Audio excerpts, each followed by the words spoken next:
Want to go to Malaysia? Yeah, there we go. Come on. First stop, Kuala Lumpur. So let's dance, mother.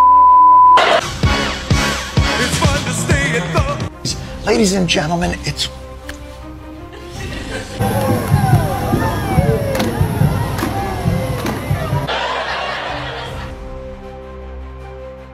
Gak ada yang nyangka, forum sebesar KTT ASEAN 2025 yang seharusnya jadi ajang unjuk gigi diplomasi Asia Tenggara malah berubah jadi tontonan memalukan. Dunia lagi nyorot Malaysia habis-habisan, bukan karena prestasi tapi karena aksi panggung yang bikin geleng kepala. Dari tarian penyebutan yang terlalu berlebihan buat Donald Trump, sampai kesalahan fatal penyebutan nama pemimpin negara lain di depan ratusan delegasi internasional. Semua bikin publik ngerasa, serius nih. Awalnya, KTT ASEAN 2025 di Kuala Lumpur ini digadang-gadang bakal jadi momentum besar buat Malaysia. Perdana Menteri Anwar Ibrahim pengen banget nunjukin bahwa negaranya masih punya pengaruh diplomatik kuat di kawasan. Apalagi setelah serangkaian kritik yang menilai kebijakan luar negerinya makin kehilangan arah. Tapi masalahnya, niat buat tampil hebat malah kebablasan. Begitu Donald Trump datang, yang waktu itu padahal lagi dihujani kritik global karena sikapnya soal Gaza dan Timur Tengah, Anwar malah menyambut kayak penyelamat dunia. Ada karpet merah, tarian penyambutan yang mewah banget, bahkan sesi tarian bareng yang akhirnya viral ke seluruh dunia.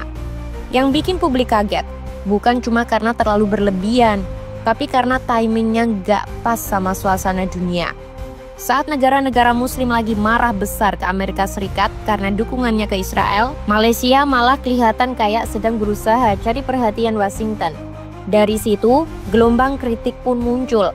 Di dalam negeri, anggota parlemen seperti Wan Saifuddin langsung buka suara, menyebut penyelenggaraan KTT itu malu-maluin dan jauh dari standar protokol internasional. Ia menyoroti bagaimana staf pemerintah bisa sampai nggak siap bahkan untuk hal sesederhana nyiapin cue sheet atau catatan resmi buat pidato Perdana Menteri. Begitu video tarian Anwar bareng Trump dan kesalahan penyebutan nama itu nyebar, Malaysia langsung jadi trending di X dan YouTube. Tapi bukan karena bangga, melainkan karena banyak yang nyindir. Media global, dari Reuters sampai Al Jazeera, nulis artikel bernada heran. Gimana bisa negara yang suka klaim diri punya IQ tertinggi di Asia Tenggara malah terpleset kayak gini?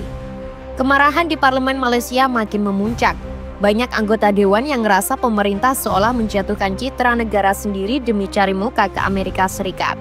Mereka bilang Malaysia harusnya tampil sebagai negara netral dan berdaulat, bukan yang kelihatan menjilat kekuatan besar di tengah krisis global. Kritik pun mengarah ke tim protokol dan panitia acara yang dianggap gagal total. Dari soal jadwal yang molor, briefing yang amburadul sampai kesalahan teknis saat memperkenalkan tamu negara. Semua jadi bahan evaluasi nasional. Sementara, di media sosial, publik Malaysia nggak kalah keras. Mereka nyindir bahwa pemerintah lebih sibuk menari di depan Trump ketimbang mikirin nasib ekonomi rakyatnya. #malu sedunia dan cari muka ke Amerika sempat jadi trending topik di Malaysia. Bahkan, netizen langsung bandingin insiden itu dengan momen pelantikan Prabowo Subianto di Indonesia tahun 2024.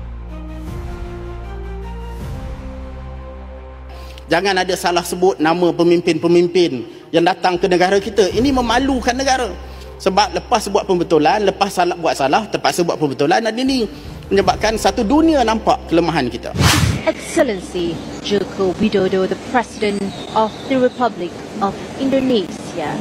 Dan penting juga bagi Kementerian Komunikasi, tolonglah pastikan kesilapan-kesilapan tidak berlaku dalam perkara-perkara yang tidak sepatutnya berlaku kesilapan.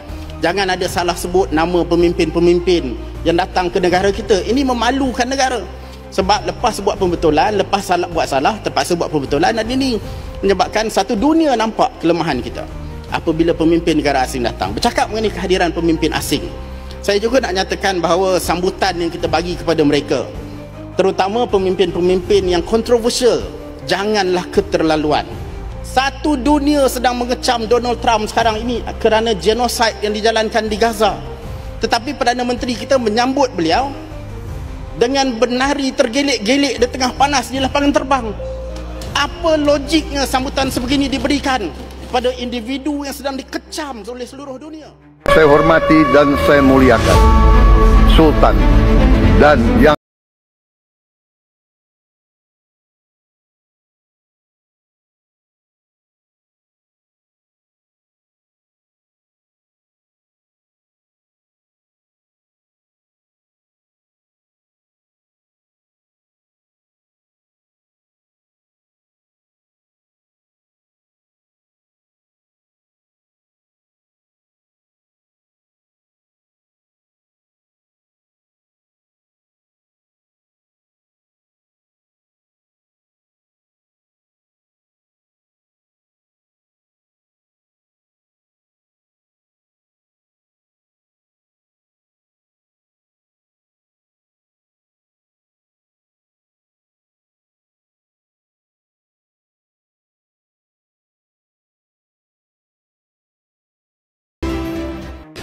Want to go to Malaysia? Yeah, there we go. Come on. First stop, Kuala Lumpur. So let's dance, mother.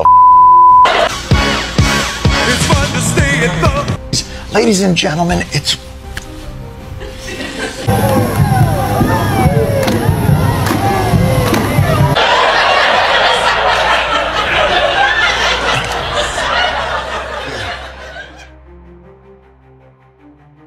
Dari sisi ekonomi, langkah Malaysia yang kelihatan cari muka ke Amerika Serikat juga dianggap manuver yang salah arah. Amerika emang mitra dagang penting, tapi sejak 2024, tren perdagangan dunia justru bergeser ke arah multipolar. Banyak negara Asia lebih pilih memperkuat hubungan dagang sama BRICS dan Asia Timur. Indonesia misalnya, sukses besar setelah aktif di BRICS, ngegandeng Tiongkok, India, dan Rusia buat mendorong ekspor strategis. Sementara Malaysia, yang dulu suka klaim jadi pintu masuk ekonomi barat ke Asia Tenggara, kini malah kehilangan relevansi karena diplomasi yang terlalu reaktif dan gak stabil. Kedepan, Malaysia diprediksi bakal ngalamin turbulensi politik dalam negeri. Parlemen mungkin bakal dorong audit besar-besaran terhadap penyelenggaraan KTT ASEAN, termasuk soal penggunaan anggaran dan kesalahan protokol. Ada juga kemungkinan reshuffle kabinet, buat menenangkan publik yang udah kehilangan kepercayaan. Sementara itu, Indonesia kemungkinan besar bakal terus memanfaatkan momentum ini buat memperkuat posisi sebagai pemimpin moral ASEAN. Prabowo bisa aja jadi figur sentral baru di kawasan, terutama karena kemampuannya menggabungkan pendekatan keras dan diplomatis sekaligus, sesuatu yang belum bisa ditiru oleh negara lain. Akhirnya, insiden ini jadi pelajaran penting bahwa diplomasi bukan soal gaya, tapi soal arah dan ketegasan sikap. Malaysia boleh aja punya panggung megah dan tamu besar, tapi kalau isinya salah langkah, dunia gak akan lupa. Sementara Indonesia, yang tampil sederhana tapi tegas pada prinsipnya, justru makin dihormati. Dan buat kita, rakyat Indonesia, ini waktunya makin percaya diri. Bukan karena negara lain salah, tapi karena kita udah bener. Diplomasi yang cerdas, wibawa yang dijaga, dan prinsip yang gak dijual.